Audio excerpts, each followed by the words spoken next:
Good night. It's just 12 o'clock on the morning of the 19th of July 2023, and I spent the evening out in the workshop making things and getting stuff ready and repairing machinery and all that sort of stuff. And one's never idle when you have the way of working and the health to do it. But in any event, I made two videos earlier. I'm a little bit hoarse because I was in a crowd and I was trying to speak to people, and I got a bit hoarse. But that's Sunday night. Um, I made two videos there on financial strategy and all that, and people may say, "Oh, it mightn't bother me," but in actual fact, it's people who have very little and acquire money from some way or other. It could be winning the lotto or that get stung. The people with the money don't get stung. They know the guidelines, and I'm showing you the danger of buying stocks, and particularly buying stocks that means shares in financial institutions.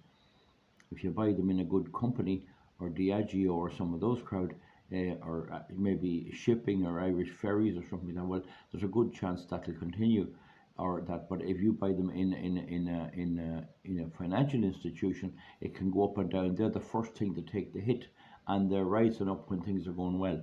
So we say a man is left a farm or left a house and he sells it and he gets €500,000. The minute he goes into the bank, they see the red lights come on and they'll want him to put in shares in the bank. Because if they let him put it on deposit, they own that money. And because they know they will have to pay him back that money and pay interest on it, they will be more careful. That will be less. Now, it must be said that the way the money is loaned out nowadays in most places is they actually create it out of nothing, and as you pay it back, they take it out of the system. It is really mad. It's really mad. There used to be a fractional reserve where they could only lend nine times the amount uh, that they had on deposit. But banks have two sources of money. One is deposits, and the other is shares. People buying shares in the bank. And when you buy shares worth 500,000, you pay over your full 500,000 and you get back share certificates. The bank now has your 500,000. If you put it on deposit, the bank still has your 500,000. Now, as long as the bank does well, you can sell your shares if they hold up, and you might make more, but you can also lose. And this is the big danger.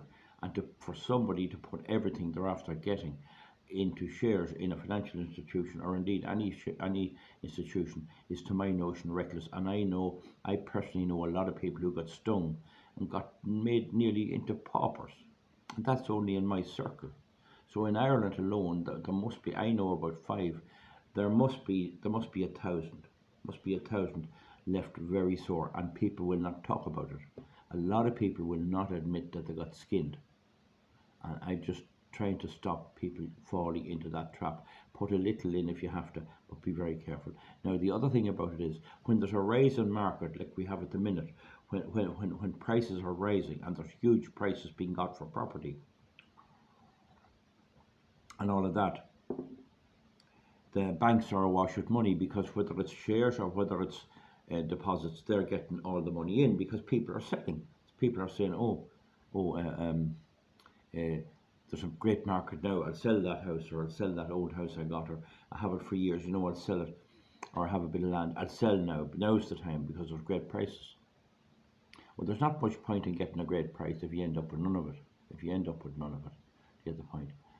So what tends to happen is, when there's a great market and great prices, the banks get in money from depositors or from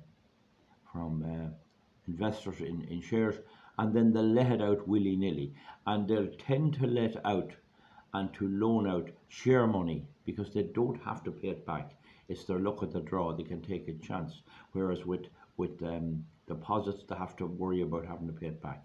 So the more shares they can get, the more equity they can get, the more flahuluk they can be, and the bigger the prices. And so they get two guys coming in to buy something, and one lad says, I'd like to buy that at 1,000,000. The other fellow says, I'll buy it at 1,100, 1.1 million. And so you get people bidding against each other, all on loaned money that somebody else put in. So you need to be very careful in a rising market. You need to be very careful. But at least if you have it on deposit, they have to pay you. I mean, I know that there are government guarantees and all that, but at least they owe it to you. So if you took the last collapse, there was NAMA, which did pay back people with Anglo-Irish Bank to something, but the people with shares got nothing. People with shares in Bank of Ireland got very little, but people with deposits got it all back. People with the same with AIB. So the positives come out well when there's a collapse, when it's a downturn. But on the upturn, if the shares are doing well and you know when to sell, you could make money. But are you into that kind of gambling? Do people want to be doing that kind of gambling? I personally wouldn't be bothered my head, except for a little bit of a hobby, a little bit. So now I hope I've explained that big time in that way. Now this brings up the question then about auctioneers and about when you go to bid on something, who are you bidding against? And it's happening, you'll see this in times like this, rising markets, that you'll get people coming in who probably have nothing but get the nod from the bank because your other money's coming in for selling property, and the person selling it might get 300,000 for his property, and the lad buying it might offer 300,000, and his source of finance could be the same bank that the seller is putting him to. It mightn't always be like that, but it's the same principle. What goes around comes around. So as the bank offers John Thomas McGorty $500,000 to buy the place, it knows the lad that's selling it is going to come in and give them the money. And at least if the lad that's selling it gives them the money he got and he has it on deposit, the bank owes him that money. If John Thomas McGorty pays back over the lifetime of the loan, then the fellow that deposited the money is happy, the bank is relatively happy, and John Thomas McGorty is relatively happy as he goes on and makes whatever he makes money he makes out of it. If the seller puts in equity in the bank doesn't have to pay him back. If John Thomas McGorty does well, the bank will make money and they'll pay a dividend to the seller, to the original investor in the shares. But if John Thomas McGorty collapses, he finds after a year he can't come near paying the interest on the loan or paying back the principal on the loan, what happens? Well, the bank takes a hit to put the place up for sale and only get 100,000 or maybe 150. That happens in every boom bust. If the money in the bank is on deposit, they have to pay the lad that sold it the $500,000. So he still has his $500,000 in his pocket. He can draw it out and bring it home with him in a box. But if he has shares, he only gets 10,000. Get the point? There's a risk. The upside is if the market's rising and you know when to sell the shares in time, you could make money. But the point about it is most people stuck with $500,000 after selling their property just want a safe place to put it. And the safest place to put it is on deposit. It's not buying shares. It is not buying shares. And it's not buying shares in a credit institution like a bank or that. If the shares were bought in something like a good company, like we'll say, I don't like naming companies, but I don't know, do they have shares at all? But, Moffat Mounty, Manor Farm, Kingspan, Gypsum Industries in our area. Tara Mines, probably not so good now. I don't know what the share situation is there. And that mightn't be so good. Or maybe Kerrygold or CRH or some of those. So if it's in those type of things, they're not going to collapse overnight. The price might go down. So that's why even banks would probably advise you, and should, to have a diverse portfolio. Put your $500,000, some on deposit, some in the credit union, a few shares. If that keeps the bankman happy to throw them a few for shares, you never know how they might go. After a while you can sell them again.